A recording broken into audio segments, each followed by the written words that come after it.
You ready? Yeah.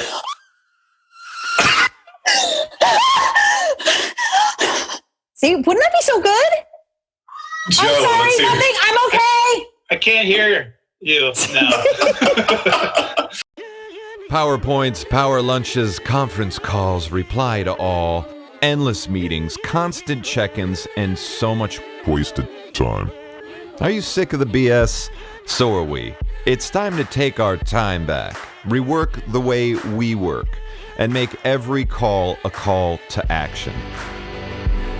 This is a podcast for people who want to stop talking and really start connecting. This is After 12. Ladies and gentlemen, welcome to After 12, 12 for 12's original podcast series that talks about cool companies, brands, messages, and makers, and what compels us to take notice and to become fans. Today is a very special day. First and foremost, today I'm joined by 12 for 12's original no-host, co-host, Joe Wagner. Joe, give a Wagner wave. How you guys doing out there? Hi. Good to be back. And secondly, I am really thrilled to welcome today's guest. For the past 17 years, she's been a tour de force in the world of reality-based science and travel TV shows. Best known as a host of Discovery's Mythbusters, she has gone on to host and produce shows spanning several networks, such as Head Rush, Thrill Factor, Strange Trips, America Declassified, The White Rabbit Project, Positive Energy, and Crash Test World. And her new book, Crash Test Girl, an unlikely experiment in using the scientific method to answer life's biggest questions, is on shelves now. Internet, please join me in welcoming Kari Byron to After 12. Kari, welcome. Hello. Hi, guys. Kari, how are you doing in these strange, myth-busted days of global pandemic?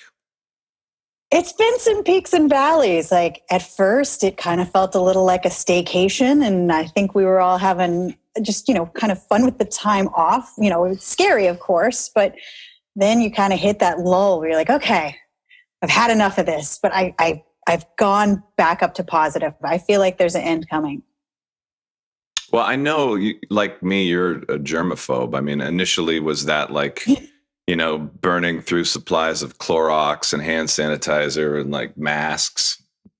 I mean, no more than usual. I have always been somebody who carries around the wet wipes and wipes down the airplane seats. And yep. I just, I find the world can be pretty disgusting. So I clean it a lot. But mostly I always hated shaking hands.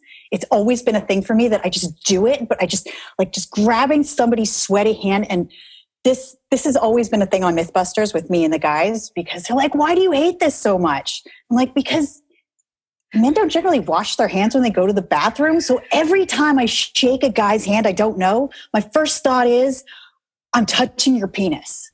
I swear to God. So Tori and Grant, they used to get in the porta potties when we'd be out on the set. They'd go, Kari, I'm touching my penis. Yeah. Really inappropriate, and we don't have HR, so. No, I mean, there was a guy, and I won't say his name, but I worked at this firm in Chicago, and he used to go to the bathroom at the urinal, and he would never wash his hands, and we always would think about like big band music playing afterwards, and then like just different scenes of him like sharing chicken wings, at TGI Fridays, shaking hands, signing deals, like patting people on the face, holding his wife's face. Have you always been a master of the elbow, flush, knee, foot on the toilet paper roll? Yeah, absolutely. I can get out of a room elbow.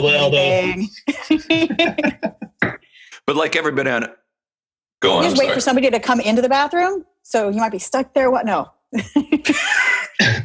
But like everybody on Earth, your plans were totally abruptly changed. What were you working on when everything hit? So I've got a show called Crash Test World, and it's a travel show. And we were supposed to be going to Cambodia. So every shoot I had got completely canned for a while.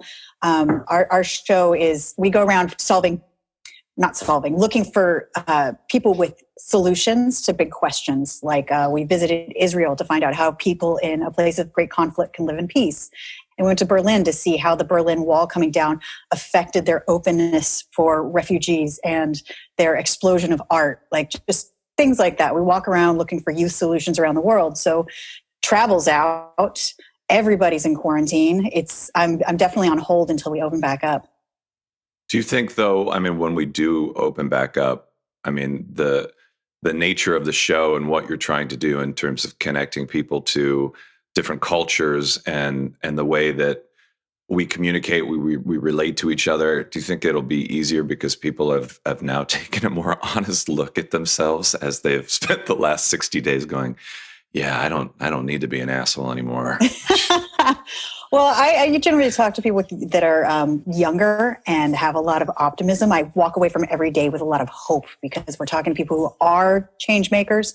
Yeah. So I don't imagine it's going to be hard at all. It was easy to start with because people love to tell you about their great projects. Yeah. So I don't think this quarantine is going to do anything more than give me more things to talk about. Yeah. You know, our questions are everything from food sustainability to how to use technology for good. I can even do that locally if I want.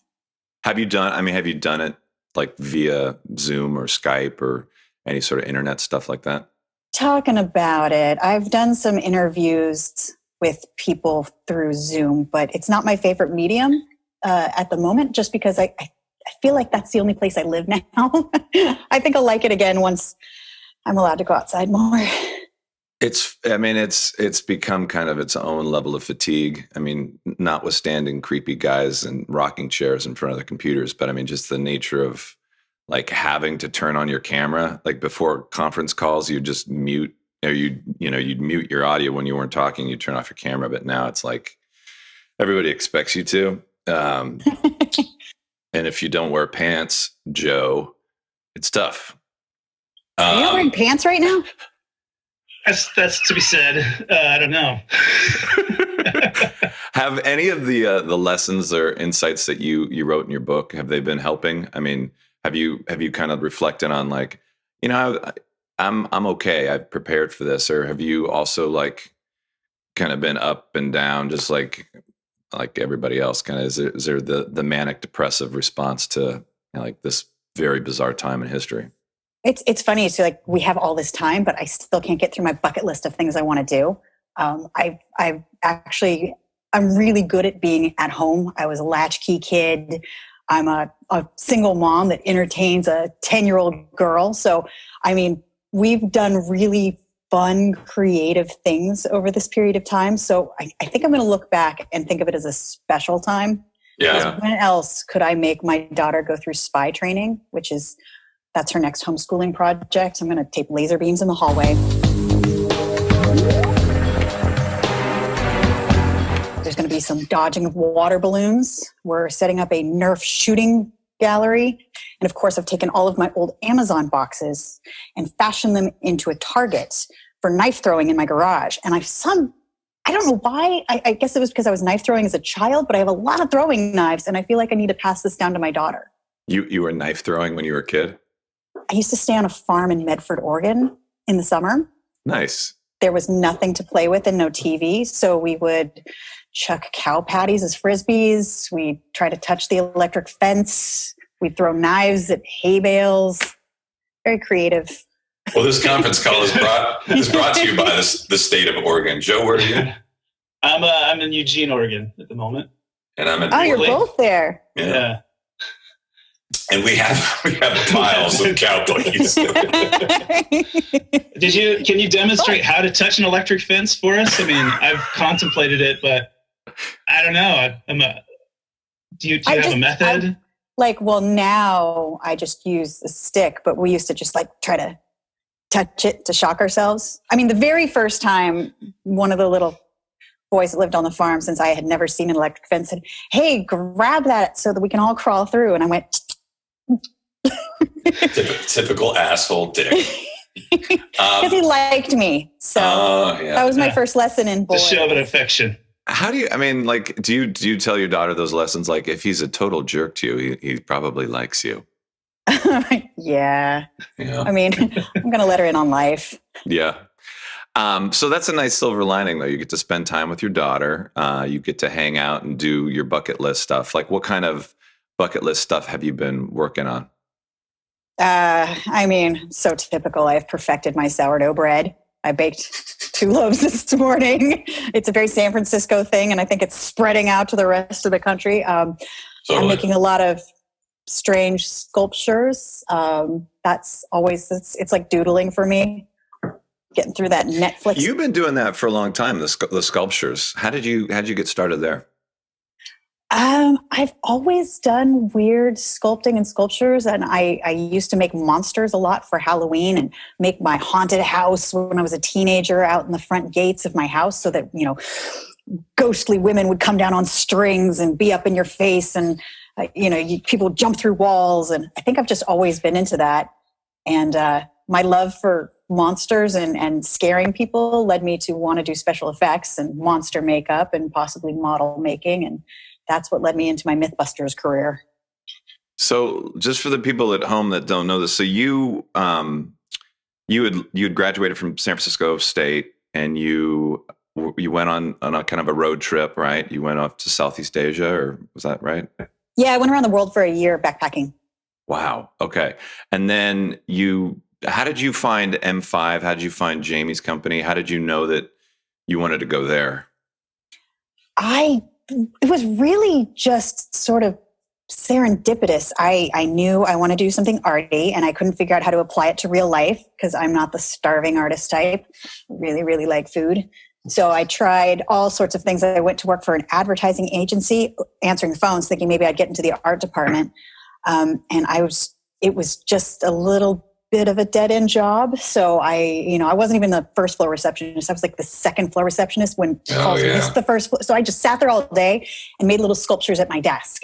And then one day my friend said, "Hey, you should come to this place, M5. They're doing a little sculpture workshop and just check the place out." I walked in and it was amazing. They had a wood shop and an electric shop and a mold room and just like this toxic smell of beauty all around. And I was in love. And I met Jamie, who is the character you expect him to be. He's the guy on the show with the beret and the big mustache and is wearing the same outfit every day since the 70s. And I offered to intern for him for free. So he hired me. And he saw a picture of one of your sculptures, right? I brought in the most pathetic portfolio. I made it the night before. It was just like a bunch of my drawings and a sculpture I was working on. And he just went through my book looking at it like he was not impressed. And then he got to one picture and said, "Well, maybe we can do something with this." And I was just like, yes, okay, there's some potential. I want to learn from you. Well, have you had any inspiration while you're stuck at home for your art? I've sculptures? made some coronaviruses, the little creatures. I make both cute things and then like scary things and weird things. I think I've got like making weird like doll-like ladies, and I've always made cute little critters. Like this I made for my daughter. This is a poop monster. You put it in the toilet as if it's crawling out, because if you don't flush the toilet fast enough, they come alive and they come looking for their mom. So I saw a picture of the booger monsters that you made for her so she wouldn't pick her nose. Yeah, life lessons through terror. I'm the kind of mom that's like, "Hey, you're not brushing your teeth. Let me show you what happens." And then I pull up a picture of like meth teeth. Like that's what happens if you don't brush your teeth. So you guys aren't doing any sort of quarantine meth right now? No. Candy, yes, candy is my children's meth of choice too. So Joe and I, candidly, we haven't seen you in 30 years, but we know you from the it's been a while days in Los Gatos, California. And we were reminiscing the other day. Can you still do you still know all the U2 songs alphabetically? That was actually my best friend, Brittany. You were there for that, weren't you? Okay. Yeah, we were there. Yeah. Dennis and Practice, KOME. Yes. That was a radio contest that my best friend and I wrote. It was, what would you do for U2 tickets? And she and I worked in a yogurt shop, and we sat there. We were 15, I think, maybe 16, and postcards and wrote like probably 100 and sent them into the radio station. And I think it was just like we got first and second place for coming in and performing stunts in front of an audience. What was your stunt? I had made fencing jacket out of eggs and pantyhose so that while doing the sword fighting, the eggs would explode on my chest. Special effects. Yes. That's where it started. Right. Yes. Dennis Erectus. That was very strange that high school girls were performing these creepy tasks for in front of creepy men. But here was the bonus. We got second and first place. We got to go to concerts in LA and Oakland and Colorado, and they took us there in limos. And, you know, we're 16-year-old girls at a hotel in LA getting a limo to a concert. That was huge. In the name of love. I mean, so you've kind of been a performance artist for a long time. Did you ever think that, you know, your career would have gone this direction? I mean, what did, like, when you were fantasizing about, like, what I want to be when I grow up, what was that? Who was that person? I wanted to make monsters or toys. This is bizarre to me, and I was wildly uncomfortable staring into the dead eye of a camera. And I feel like those early episodes are just painful to watch. I mean, it took years to figure out how to do this. Yeah.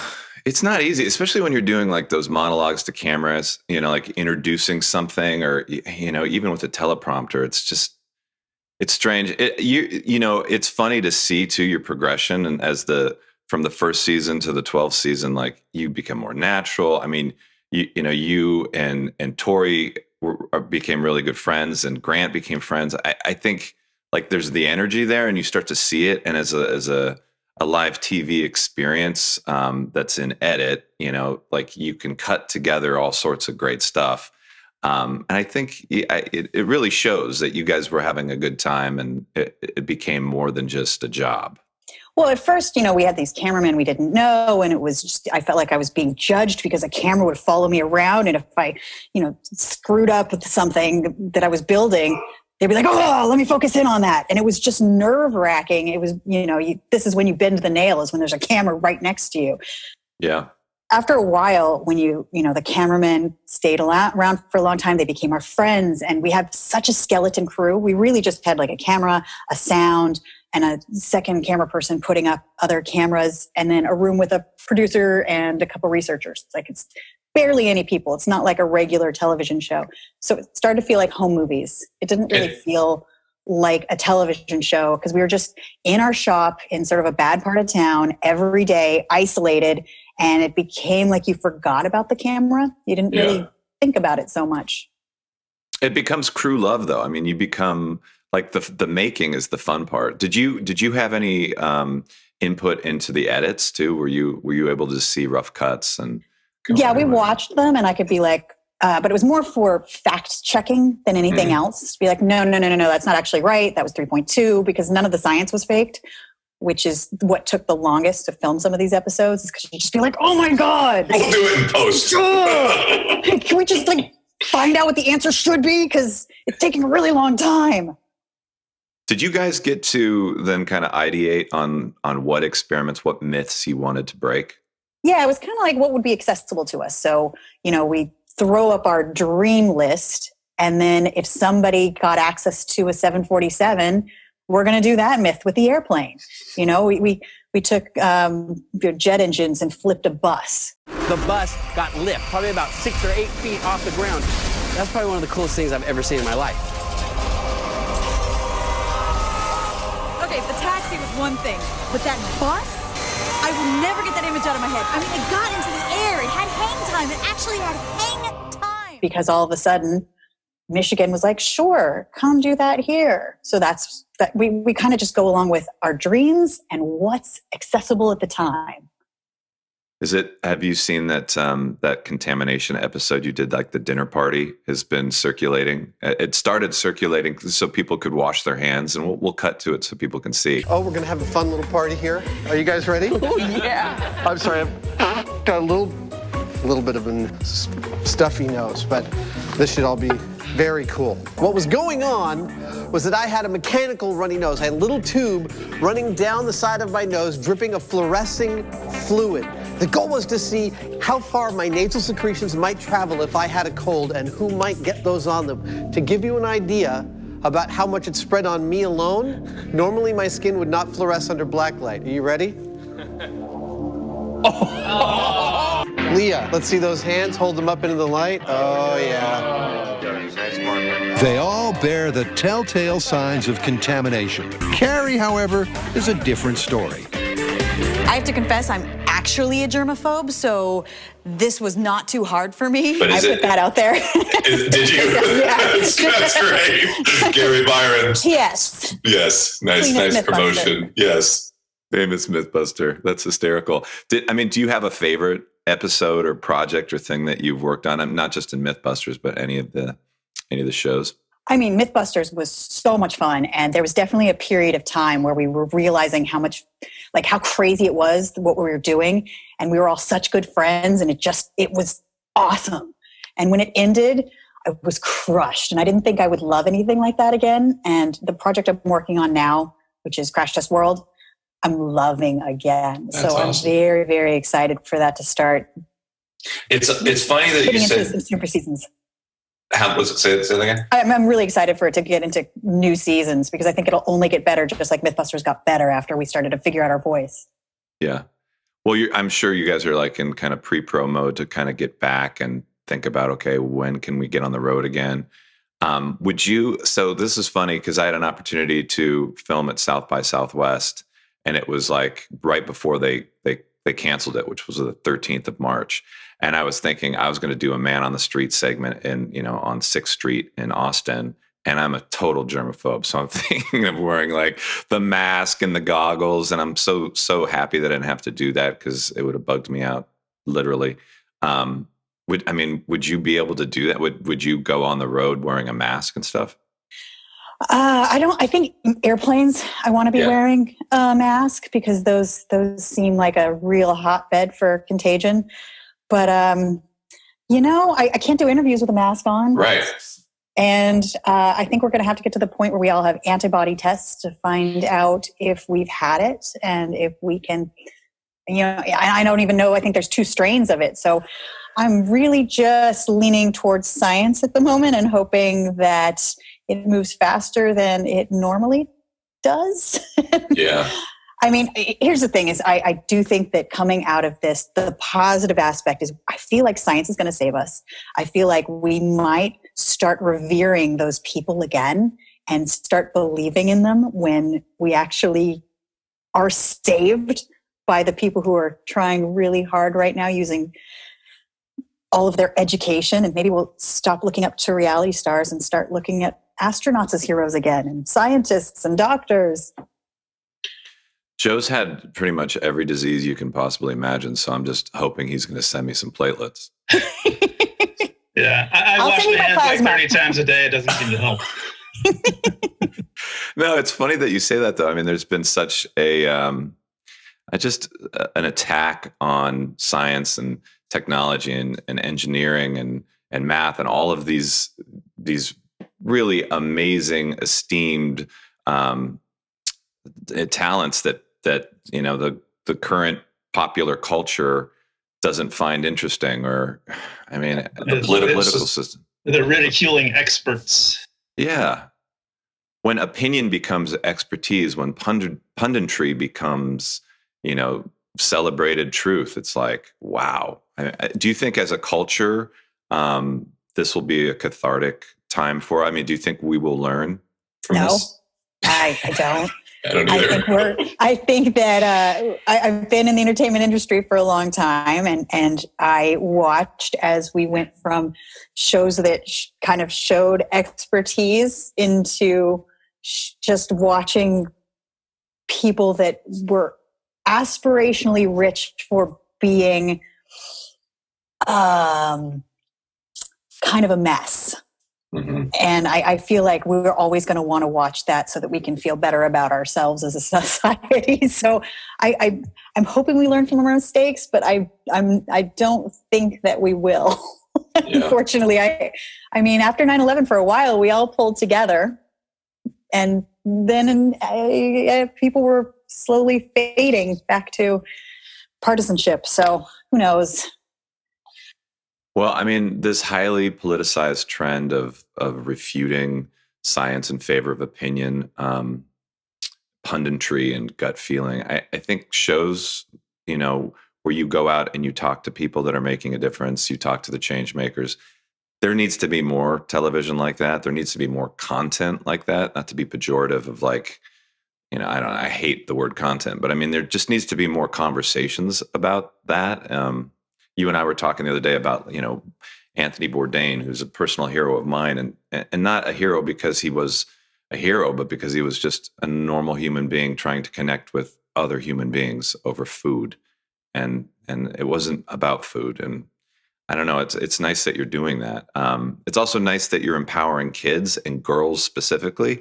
And the fact that you wanted to be making toys, you kind of ended up making toys. So tell us about Smart Girls, and how it started, how you got involved.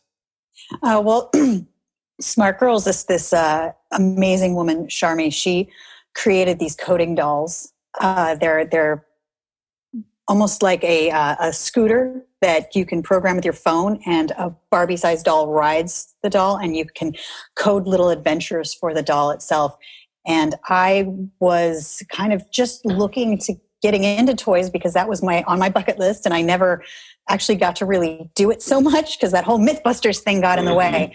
So I cold called them and asked them if I could just have a coffee. And I started working with them, and I'm like, I would love to help hype you guys up and become a part of this in any way.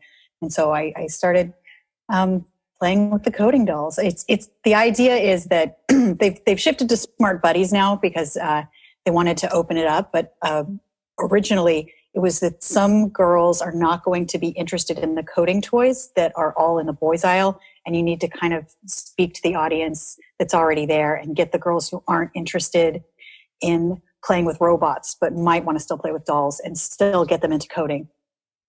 Yeah, the boys' toys are like coding you to like kill or dominate your neighbors. Thermonuclear war. And these ones are trying to find there's a little track that they go around trying to find the best hot dog in New York or save a kitten. It's pretty That's cool. That's cool. How you and your daughter are very close.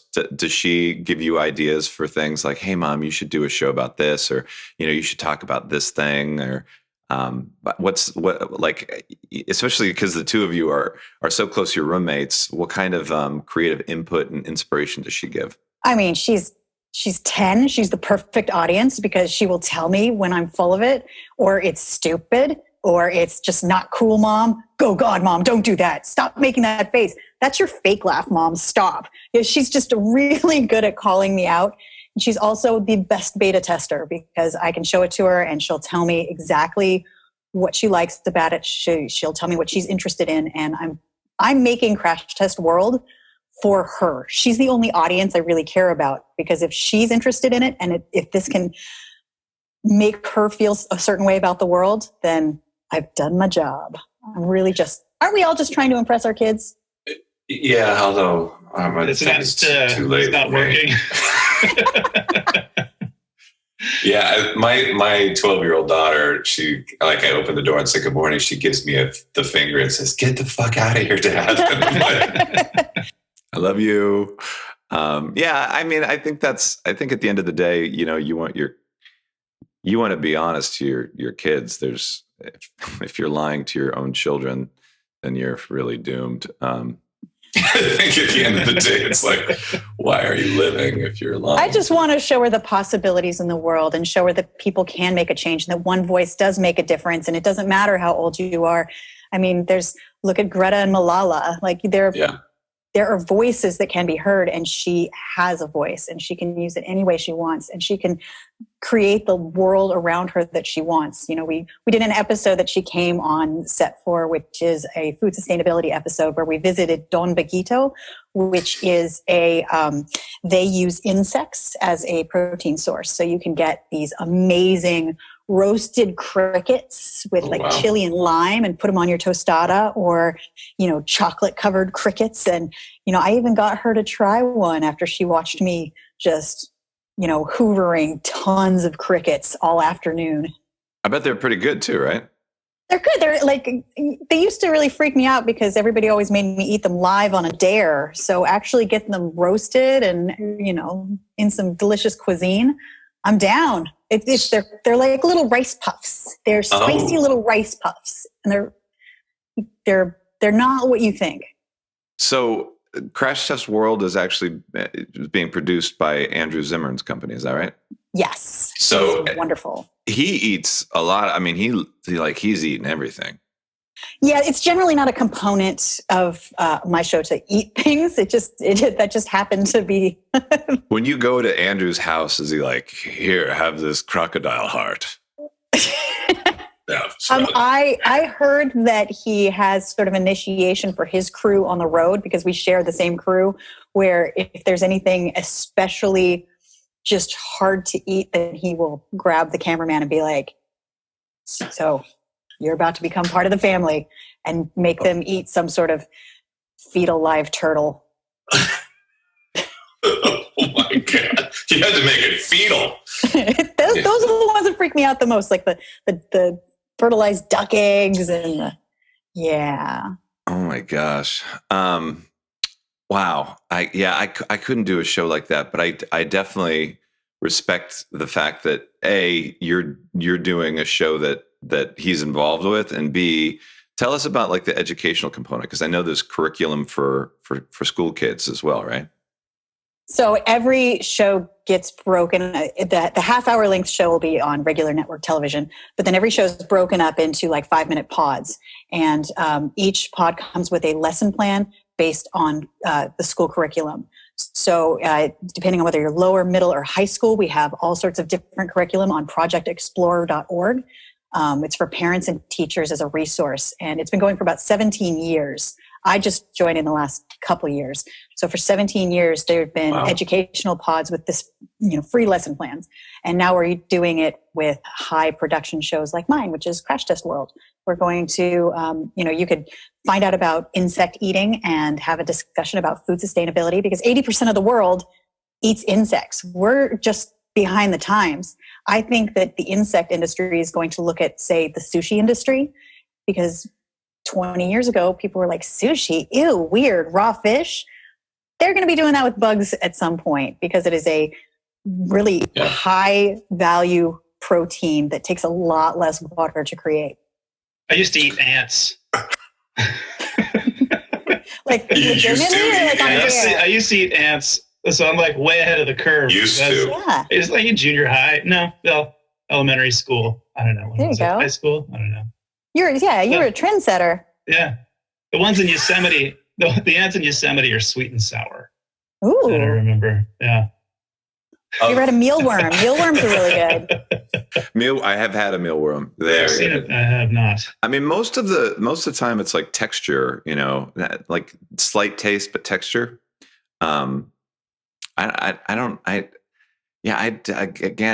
think we don't probably have enough insects in our food supply chain right now. I think we definitely need some. I was going to ask you, of all the projects that you've done, what was the one that you hoped would go someplace that you would like?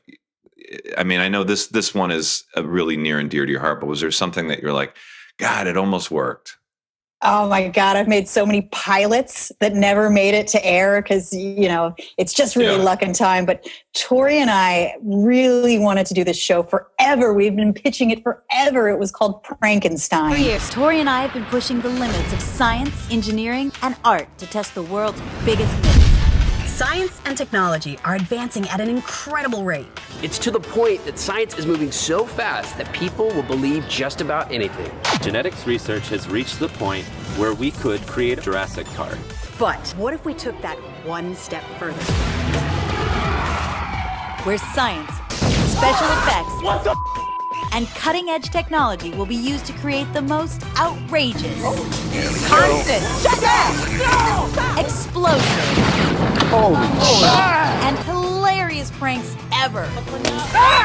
Oh my God! Science and prank are about to collide. This is Frankenstein.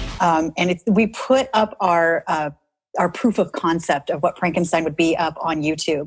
And basically the whole show is discerning between science and science fiction, because so many people believe science fiction is real. And at the same time, science fiction has informed so much science. I mean, look at Star Trek. We're now talking on these little phones that look just like they came out of Star Trek. So, I mean, the fact that we can grow ears on mice and that's actually real. What is science and what is science fiction? So we would base pranks around that. And we did our proof of concept on cryogenics, because a lot of people think that you can freeze a head and fix whatever ailments in 30 years have happened to that person and then just reattach it to someone and they're going to come along. You terrified. You terrified that poor girl too. She thought. Oh, so you watched it? You watched it? I did. Yeah, it was a lead up question. I think. Thank you for answering that. She was not an actress. That was legit. She really thought that she was on a reality show about cryogenics, and we had her believing that she just froze a person. When you do a show like that, do you have to have like paramedics or ER on standby, just in case? What if she had like a cardiac arrest? And you're just like, well, that's a joke. I mean, I work with professionals. The people that were going to produce that show were the producers of Fear Factor and and Candid Camera. Like, they had been doing it for so many years that they have it down to a science. They're also the same producers that did the they've done so many prank shows. So I'm just the host. I think that all of the safety is taken care of. The choosing of the subjects is. I think it should have got picked up. Well, it was great. The pilot's great. And when you say about science fiction really informing science reality, tell us about, because I saw that you were on an episode of The Orville, uncredited. Tell us about that. I mean, that's science fiction going rad. Comic reality. Was so weird. Yeah. Well, I am friends with this guy named Howard Berger who does the makeup. He does all the makeup design for Orville and Walking Dead, and he works with K&B Studios. And he asked Tori and I if we wanted to come on set one day and just try it. So we put on full prosthetics. Had a big giant red head, full prosthetic makeup. It was a long day. I don't think I could do that as a profession. People spend just 12 hours in that makeup with nothing to do but sit there and wait to do one line. Oh my God, that was really hard. Extras work hard. You didn't need cocaine. You were talking about dialogue. Yeah. It wasn't that crazy a show. No. Have you ever thought about switching over to the non kind of hosted episodic and going into the acting realm? Does that interest you? Do you have an indie movie I'd be good for? I feel like I'd be really good.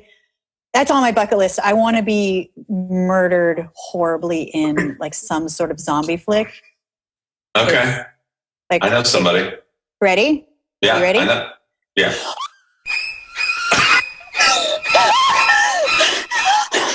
See, wouldn't that be so good? Joe, I'm sorry, nothing. I'm okay. I can't hear you now. Joe, let's hear yours now. Ears. My dog and my daughter just came running downstairs. They're like, "Are you okay?" She was murdered on a podcast. After 12. It was so real.